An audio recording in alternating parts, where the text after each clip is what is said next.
Hello students, જય સ્વામિનારાયણ બધાને. સહજાન વિદ્યાલય તરફથી ચાલતા ઓનલાઈન વિડીયો લેક્ચરમાં આપણે ધોરણ 11નું ચેપ્ટર 6નો અભ્યાસ કરીએ છીએ. બરાબર વિદ્યાર્થી મિત્રો, ગયા વિડીયો લેક્ચરમાં આપણે કોયડાના અને સ્વાધ્યાયના થોડા દાખલા જોયા હતા. હવે આજના ટૉપિકમાં જોઈએ.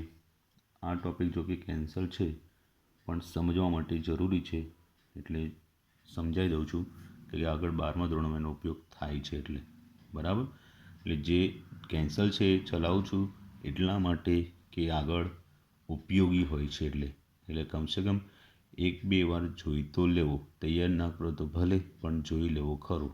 આટલી તમને રિક્વેસ્ટ છે, કારણ કે હું આટલી તમારા માટે મહેનત કરતો હોય આગળ 12મા ધોરણમાં તમને સરળ એટલા માટે. બરાબર, નહીં તો આપણું જલ્દી ફટાફટ કોર્સ ના પતવા લાગે. સારું, ચલો તો આગળના ટૉપિકમાં જોઈએ છે આપણે સ્વયં સ્ફુરણા, એટલે કે સ્વયંભૂયતા. આનો મિનિંગ થાય સ્વયં એટલે જાતે, સ્ફુરણા જાતે સ્ફુરિત થવું, ઉજાગર થવું. એટલે આને આપણે એવું કહી શકાય આપમેળે થવાની ક્ષમતા. બરાબર, તો ચાલો હવે એમાં જોઈએ. તો આપણે ઉષ્માગતિશાસ્ત્ર જે છે એ ઉષ્માગતિશાસ્ત્રનો જે પ્રથમ નિયમ ઉષ્માગતિશાસ્ત્રનો પ્રથમ નિયમ આપણને ઉષ્માનું શોષણ તેમજ ઉત્સર્જન, રાઈટ. બીજું, પ્રણાલી પર કે પ્રણાલી દ્વારા કાર્ય વચ્ચેનો સંબંધ, એમની વચ્ચેનો જે સંબંધ છે એ સંબંધ વિશે સમજાવે છે. પરંતુ તે ઉષ્મા છે, ઉષ્મા વહનની દિશા, ઉષ્માનું શું થાય, વહન થાય, એ વહનની દિશા, ઉષ્મા વહન હોય ને, જે ઉષ્માનું વહન થાય એ ઉષ્મા વહનની જે દિશા છે એના પર કોઈ નિયંત્રણ મૂકતો નથી. એટલે એના નિયંત્રણ વિશે સમજાવતું નથી. બરાબર, નિયંત્રણ વિશે સમજાવતું નથી, રાઈટ. પરંતુ વિદ્યાર્થી મિત્રો, તમને ખ્યાલ હોવો જોઈએ કે ઉષ્માનું જે પ્રવાહ છે, એટલે ઉષ્માનું વહન, એ ઉષ્માનો પ્રવાહ એ કેવો હોય છે, એક જ દિશામાં હોય. એટલે એક દિશીય મીન્સ કે એક જ દિશામાં હોય છે. એટલે કે કેવો હોય છે, તો દરેકને ખબર છે કે ઉષ્માનું વહન ક્યાંથી ક્યાં થાય, ગરમથી ઠંડા, એટલે કે ઊંચા તાપમાનથી નીચા તાપમાન, એટલે થઈ ગયું ગરમથી ઠંડા તરફ થાય છે. બરાબર, તો ખરેખર તો બધા જ કુદરતી રીતે થતા પ્રક્રમો, કુદરતી રીતે થતા પ્રક્રમો, પછી એ રાસાયણિક હોય કે પછી ભૌતિક હોય, રાસાયણિક હોય કે ભૌતિક હોય, એવા કુદરતી રીતે થતા પ્રક્રમો જે સ્વયં એટલે આપમેળે, તો જે સ્વયંભૂ એટલે કે આપમેળે થતા હોય એ બધા કેવા, એક જ દિશામાં થવાનું કે જવાનું વલણ ધરાવે છે. બરાબર જણાવજો, એક જ દિશામાં થવાનું કે જવાનું વલણ ધરાવે છે. ઉદાહરણ રૂપે, બરાબર સમજો,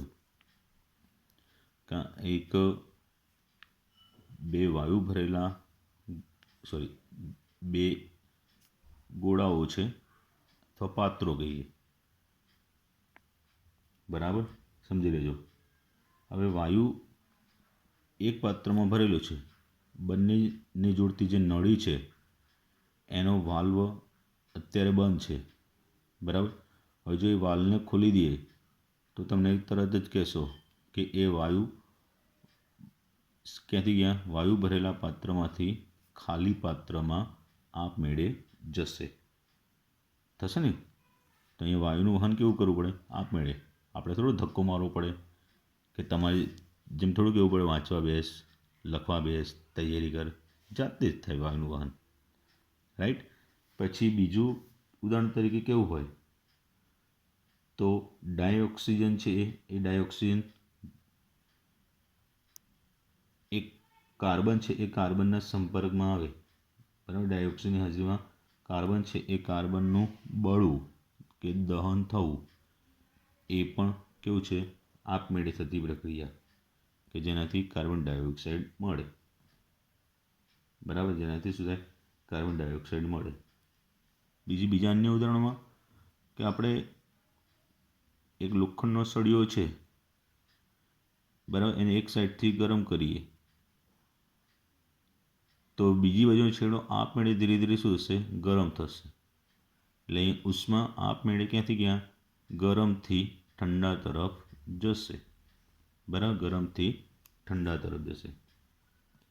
તો આ બધી આપમેળે વહનની દિશાઓ છે, એટલે આપમેળે થતી સ્વયંભૂ થતી બધી ઘટનાઓ છે.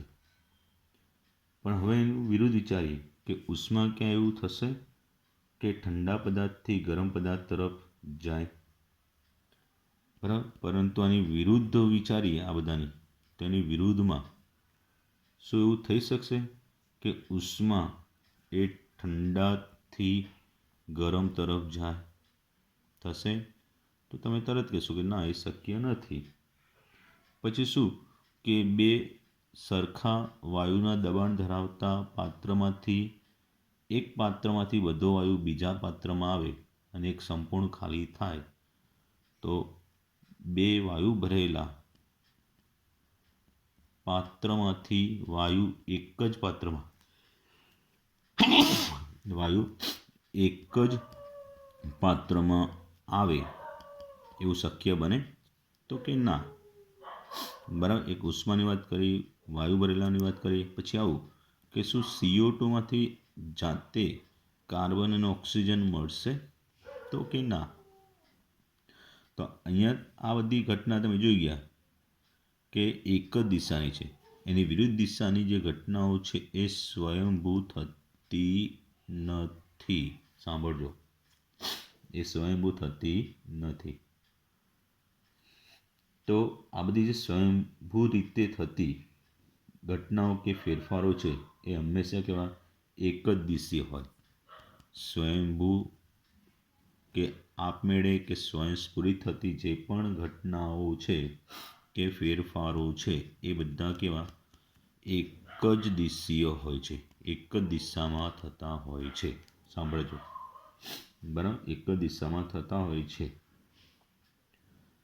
આગળ તો શું આ સ્વયંસ્ફુરિત થતી ઘટનાઓ છે કે ફેરફારો છે એને કોઈ પ્રેરક બળ હોય ખરું? એને કોઈ પ્રેરક બળ હોય છે ખરું? પછી તો કે સ્વયંસ્ફુરિત ફેરફારની દિશા, એ દિશા ક્યાંથી ક્યાં હોય છે, બરાબર. એ દિશા કોણ નક્કી કરશે? તો એ વિષયના આપણે અભ્યાસ કરીએ તો અભ્યાસ પરથી આપણે અભિલક્ષણ, કોનું અભિલક્ષણ? આજે સ્વયંસ્ફુરિત પ્રક્રિયાઓ છે એનું અભિલક્ષણ એટલે એની અભિધારણા આપણને પ્રાપ્ય થશે.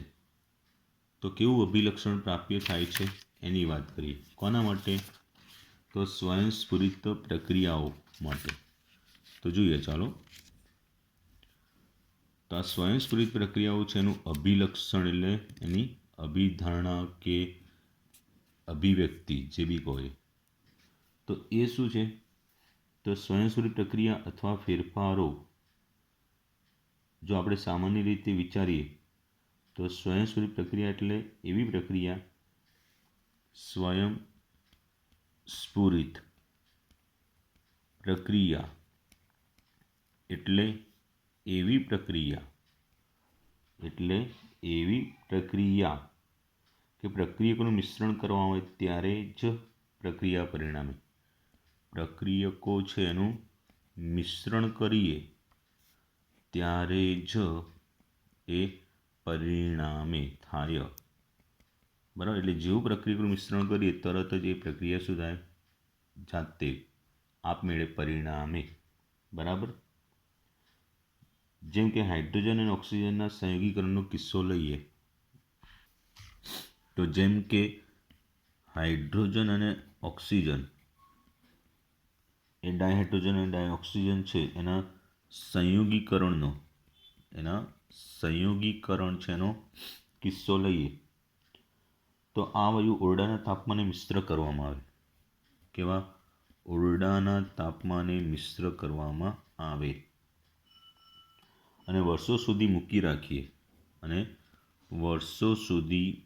રાખીએ તો આપણે કોઈ અવલોકનીય ફેરફાર નહીં જણાય.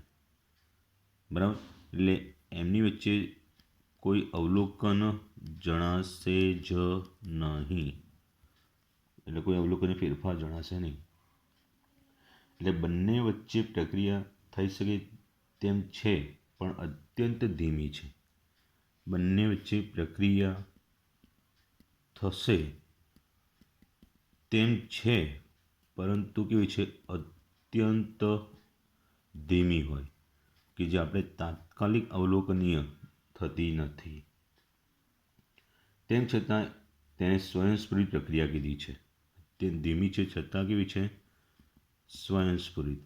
તો ત્યાં આપણે કોઈ થોડું બાહ્ય બળ આપવા ગયા, એની જાતે જ આપમેળે થાય ને, ભલે વર્ષો પછી થાય પણ કેવી થાય? આપમેળે જ. એ તેમ છતાં અત્યંત ધીમી છતાં પણ કેવી છે? સ્વયંસ્ફુરિત છે. તો આથી સ્વયંસ્ફુરિતતાનો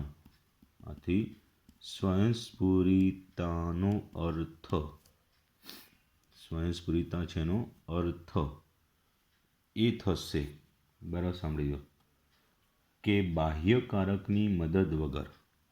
કોની? બાહ્યકારક હોય એ બાહ્યકારક એટલે બાહ્ય બળ, એ બાહ્યકારકની મદદ વગર